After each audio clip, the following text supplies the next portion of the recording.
YouTube channel अर्थशास्त्र पर चलने वाली इस विशेष गहरी छानबीन में सभी दर्शकों और खासकर यूपीएससी की तैयारी कर रहे सभी एस्पिरेंट्स का मैं स्वागत करती हूँ। और आज की जो हमारी चर्चा है वो सच में किसी केस स्टडी से कम नहीं है। बिल्कुल। देखिए, आज 28 फरवरी 2026 है और पिछले कुछ ही दिनों में ना साउथ एशिया की जियोपॉलिटिक्स में एक अजीब सा भूचाल आया हुआ है। हाँ, जिसने पुराने सारे कूटनीतिक समीकरणों को हिलाकर रख दिया है। सही बात है। अगर हम इंटरनेशनल रिलेशंस यानी आईआर पेपर के नजरिए से देखें तो आज का विषय बेहद महत्वपूर्ण है।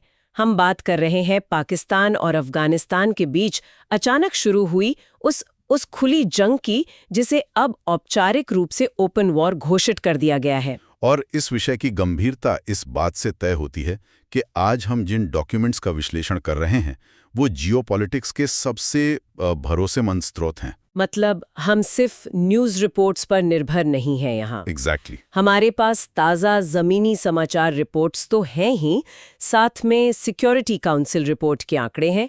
FDOD यानी foundation for defence of democracies का बेहद विस्तृत एनालिसिस है। और Indian council of world affairs यानी ICWA के पेपर्स भी हैं, राइट? हाँ, और ISSRA के इन डेप्थ रिसर्च पेपर्स भी हमारे इस विश्लेषण का आधार है। इन सभी को एक साथ रखकर देखने का हमारा मेन मकसद यही है कि इस भयानक जंग के पीछे के ऐतिहासिक कारणों को समझा जाए, जो कि यूपीएससी एस्पिरेंट्स के लिए बैकग्राउंड समझना बहुत जरूरी होता है। बिल्कुल। और साथ ही पाकिस्तान के नए मिलिट्री कैंपेन ऑपरेशन गजब लिल हक की ग्राउंड रियलिटी को टटोलना और सबसे अहम मुद्दा भारत द्वारा अपनाई जा रही प्रैग्मेटिस्ट डिप्लोमेसी को डिकोड करना। तो इस पूरी चर्चा को हमने इस तरह डिजाइन किया है कि बिना किसी इंफॉर्मेशन ओवरलोड के अंतर्राष्ट्रीय कूटनीति के सभी पहलू आसानी से समझ आ जाए।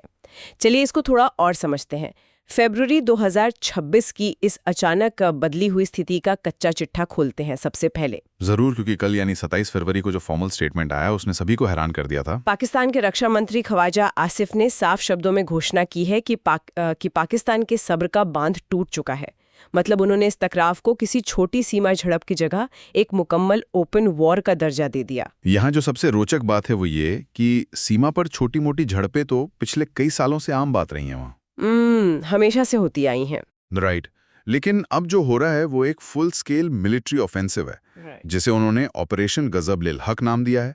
इस ऑपरेशन का स्केल, इसकी इंटेंसिटी और इसमें इस्तेमाल हो रहे सैन्य संसाधन पिछले किसी भी बॉर्डर कॉन्फ्लिक्ट से कई ज्यादा बड़े और आक्रामक हैं। पाकिस्तान इस बार अपनी सीमा के अंदर डिफेंड करने के बजाय सीधे अफगानिस्तान के अंदर घुसकर स्ट्राइक्स कर रहा है। ताज़ा रिपोर्ट्स में इसकी जो ज़मीनी हकीकत सामने आ रही है ना, वो सच में हैरान करने वाली है। हाँ, क्योंकि पाकिस्तान एयरफोर्स ने अफगानिस्तान के अंदर घुसकर काबुल, कंधार, पख्तिया और नंगरहार में हेवी एयर स्ट्राइक्स किए हैं। और आंकड़े भी काफ़ी बड़े हैं। सरकारी दावों के हिसाब से इन हमलों में करीब 297 तालिबान लड़ाके मारे जाने की खबर है और लगभग 89 मिलिट्री पोस्ट पूरी तरह तबाह कर दी गई हैं। इन टारगेट्स का चुनाव देखिए आप, काफ़ी स्ट्रेटेजिक रहा है। Ariana complex, Dabgai check post, police headquarters और जाकिल खिल पोस्ट जैसे अहम ठिकाने इन एयर स्ट्राइक्स के निशाने पर थे। सबसे बड़ा झटका तो कांधार और पख्तिया में लगा है वहाँ। बिल्कुल। कांधार में तालिबान का कोर हेडक्वार्टर्स और पख्तिया में एक कॉप्स हेडक्वार्टर्स को पूरी तरह मिट्टी में मिला दिया गया है। ये साफ दिखाता है कि पाकिस्तान का मकसद सिर्फ डराना नहीं है, बल्कि उनकी कमांड और कंट्रोल स्ट्रक्चर को पैरालाइज करना है। अगर इसको एक जियोपॉलिटिकल नजरिए से देखें तो इस ऑपरेशन में एक ऐसी घटना हुई है जो बहुत बड़ा सिंबल है। पख्तिया रीजन में, जो कि साउथ वजीरिस्तान के ठीक सामने पड़ता है, वहां पाकिस्तान ने 5 अफगान मिलिट्री पोस्ट पर सिर्फ कब्जा ही नहीं किया, बल्कि वहां अपना झंडा तक लहरा दिया है, जो कि इंटरनेशनल लॉ में एक क्लियर और डेलिब्रेट ऑफेंसिव एक्ट माना जाता है। किसी दूसरे देश की सॉवरन टेरिटरी में घुसकर अपना झंडा लहराना कोई छोटी बात नहीं है। सही बात है। और इसी ऑफेंसिव एक्ट का जवाब तालिबान ने भी उसी भाषा में दिया है। दोनों पक्षों की रिपोर्ट्स को अगर हम निष्पक्ष रूप से देखें तो पता चलता है कि तालिबान मॉडर्न वॉरफेयर टैक्टिक्स का जम के इस्तेमाल कर रहा है। हाँ, उन्होंने क्वाडकॉप्टर्स यानी ड्रोन्स का इस्तेमाल करके पाकिस्तान की चेकपोस्ट पर पलटवार किया है। बजौर के इलाके में एक मस्जिद पर इनकी फायरिंग से नुकसान होने की भी खबर आई है और तोरखम और तिरा सेक्टर्स में तो लगातार अनप्रोवोक्ड फायरिंग चली रही है। इसके साथ ही टीटीपी यानी तहरीक-ए-तालिबान पाकिस्तान के आतंकवादियों की घुसपैठ की कोशिशें अचानक से तेज हो गई वहां। बजौर बॉर्डर पर ही अब्दुल्ला नाम के एक आतंकवादी को जिंदा पकड़ा गया है। ये सारी घटनाएं आपस में जुड़ी हुई हैं और बताती हैं कि ज़मीनी हालात इस वक्त कितने खतरनाक बन चुके हैं। लेकिन यहाँ पर बात सच में बहुत दिलचस्प हो जाती है, क्योंकि ये आग अचानक तो नहीं भड़की होगी। नहीं, बिल्कुल नहीं। यूपीएससी के नजरिए से देखें तो कोई भी आईआर का मुद्दा बिना उसके हिस्टोरिकल कॉन्टेक्स्ट को समझे पूरा नहीं होता। तो इस वायलेंस की जड़ें कहाँ हैं? इसकी जड़ें उस मिट्टी में दफन हैं जहां से साउथ एशिया की मॉडर्न बाउंड्रीज खींची गई थी।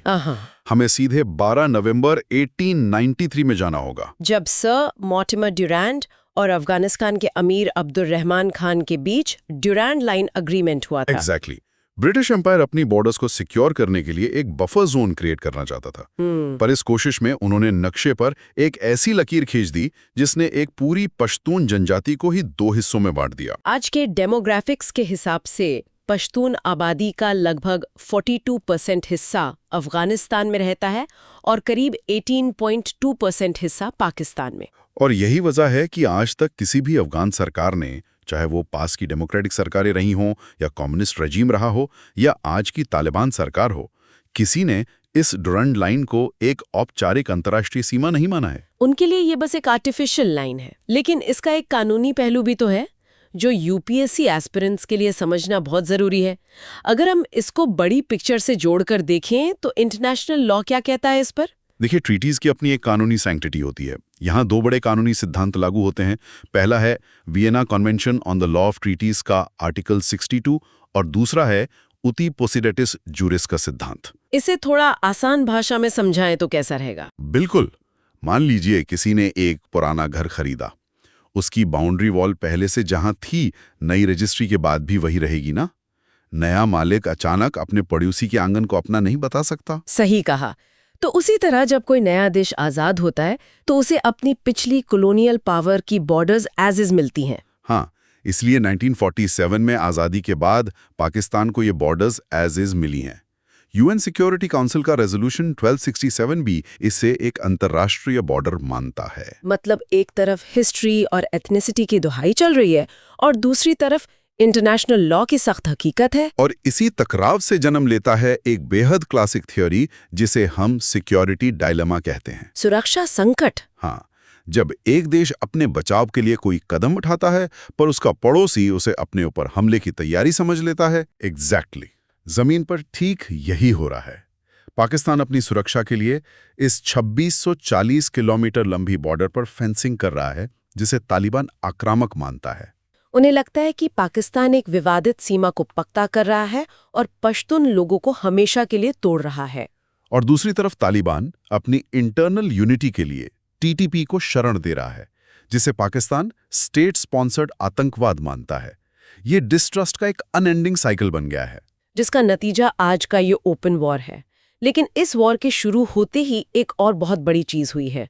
पाकिस्तान की वो जो दशकों पुरानी स्ट्रेटेजिक डेप्थ वाली पॉलिसी थी, उसका दी एंड हो गया है। हाँ, ये एक बहुत बड़ा शिफ्ट है। दशकों से पाकिस्तान अफगानिस्तान को एक बफर स्टेट के रूप में देखता था, एक ऐसी जमीन जो भारत के खिलाफ उसके काम आ सके।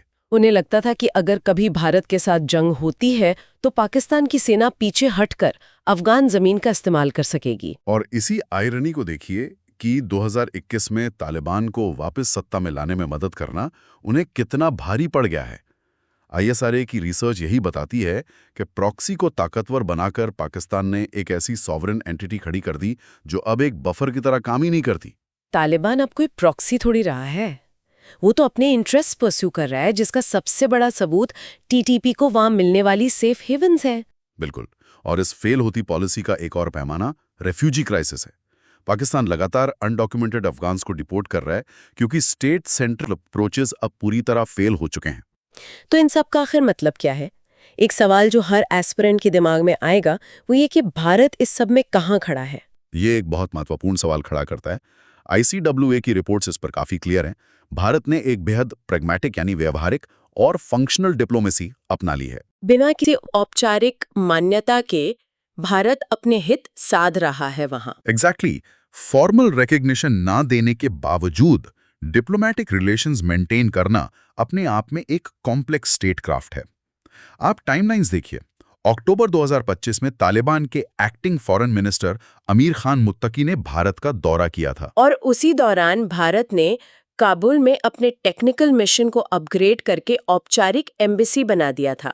ये एक बहुत बड़ा स्टेटमेंट था। सही बात है। और जनवरी 2026 में तालिबान द्वारा नियुक्त पहले चार्ज डे अफेयर्स मुफ्ती नूर अहमद नूर ने न्यू दिल्ली में कार्यभार संभाला।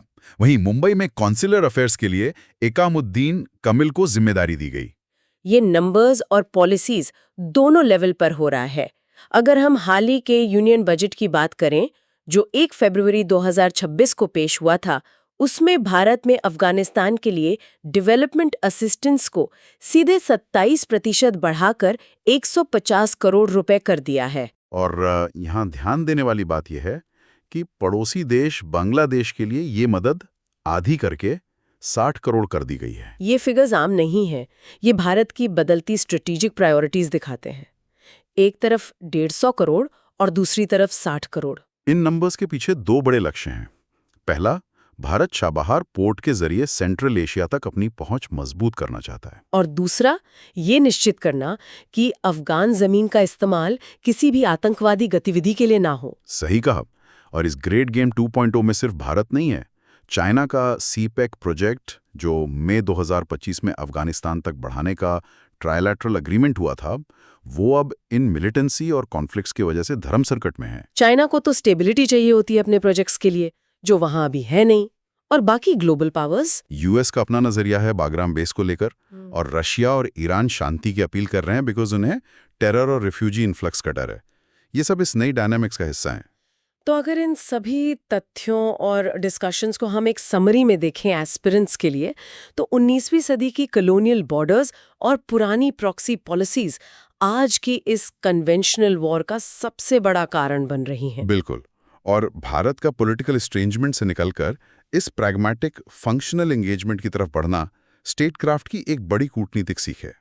लेकिन इस पूरे एनालिसिस को सुनने के बाद मेरे दिमाग में एक बहुत गहरा सवाल आ रहा है, जो हमारे सुनने वालों के लिए एक विचार हो सकता है। बताइए क्या सवाल है? अगर टीटीपी जैसे नॉन स्टेट एक्टर्स, जिनकी अपनी कोई औपचारिक मिलिट्री नहीं है, वो दो पड़ोसी देशों को, जिसमें से एक न्यूक्लियर आर्म्ड स्टेट है, पूरी तरह की कन्वेंशनल ओपन वॉर में धकेल सकते हैं, तो क्या जियोपॉलिटिक्स में वेस्टफेलियन सॉवरेनिटी की पुरानी परिभाषा अपना वजूद खो चुकी है? ये वाकई एक बहुत थॉट प्रोवोकिंग सवाल है, क्योंकि अगर ऐसा है तो क्या आने वाले वक्त में अंतर्राष्ट्रीय कानून को इन नई आतंक संचालित प्रॉक्सी वॉर्स के हिसाब से पूरी तरह दोबारा लिखना पड़ेगा? सही बात है, पुराने रूल्स अब लागू नहीं होते दिख रहे। इसी गहरे विचार के साथ हम आज की इस चर्चा को यहीं विराम देते हैं। अर्थशास्त्र चैनल के सभी दर्शकों और IR की तैयारी कर रहे सभी एस्पिरेंट्स को आगे की पढ़ाई के लिए शुभकामनाएं। धन्यवाद।